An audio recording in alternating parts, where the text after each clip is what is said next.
Welcome to Things Black, with your hosts, Darlene Thomas and Kirk Albright.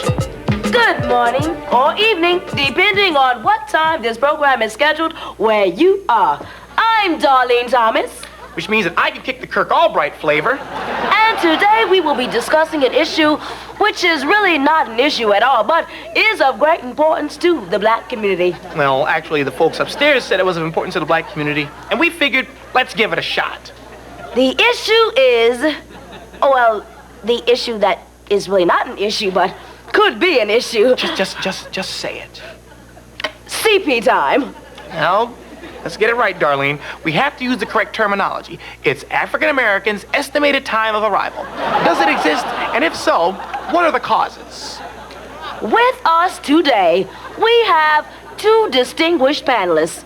Our first panelist is Dr. Shelley Stainless, professor of Negro Studies at the Clarence Thomas University and author of the book, Let's Blame Ourselves, Shall We? Also with us, we have Mr. Ali Frazier, who is the author of the collection, I Ain't Even Trying to Hear That, Exploding the African American Stereotypes. Let's start with you, Doctor. I feel that we, as African Americans, need to own up to the fact that we are systematically tardy, except for those of us, perhaps, who are in the upper classes. So-called class has nothing to do with it. Because if you go to any of your so-called classy Park Avenue white people type parties, the host will invariably say, oh, you can arrive around 8-ish. But see, a brother can't go nowhere at 8-ish, can he? It's a double standard. That's why I try to get everywhere I'm going at 8-ish. How do you go about setting your clock radio for that one, my brother? Now, this is exactly what I'm talking about. He's tardy and proud of it. Whereas I, on the rare occasions when I am 3 or 4 minutes late, feel completely guilty and hate myself. I despise a part of my blackness that make me arrive at a party at 8:03 as opposed to 8 o'clock. Well, isn't the issue here really what time we all arrive at the workplace? Well, how many times has a brother or sister arrived at work at 9 only to see their, more often than not, non-black boss come dragging in at 10:30, 11, and then leave at 3:30?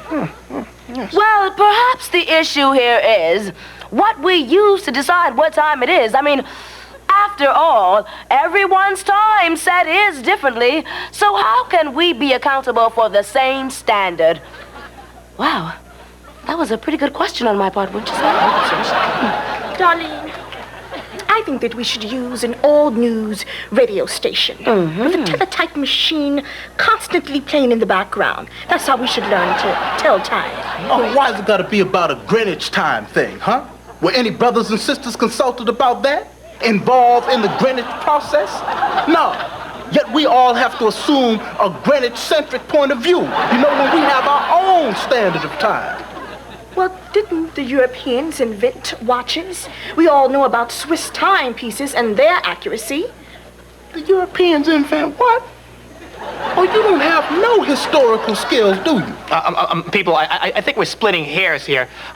I have no idea what that means. It's just something we television hosts say whenever things start getting heated.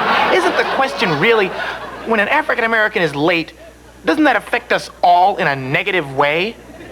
Let me put it to you this way. I think it's in our best interest sometimes to arrive places a little late or early. Mix it up. See what I'm saying? Yes. I mean, you know, I don't think it's too cool to let the man know exactly what time you're going to get someplace. See what I'm saying? Many times in the 60s, I would get someplace 5 minutes late.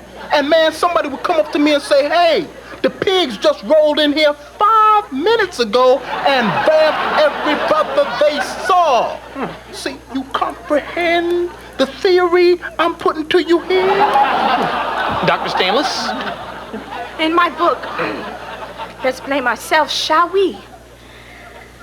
I recount not being allowed playing a badminton game because I was 27 seconds late. 27 seconds! Thus depriving me of an activity that could have led to many great social and career opportunities. I then realized that we need to stop blaming white people and accept responsibility for ourselves so that our children will not be denied their most basic right. Yes. The right to play badminton. Give me hold it. Time out, okay? Now, what I want to know is this. You popping all this stuff about being on time, but they said to get here at 9. You didn't roll in here till 11. So why were you late? Well, this show is called Things Black, and, I didn't see no white folks around to try to impress, so I just thought I'd blow it off. I ain't got nothing to say. Well, that's about all the time we have for this edition of Things Black.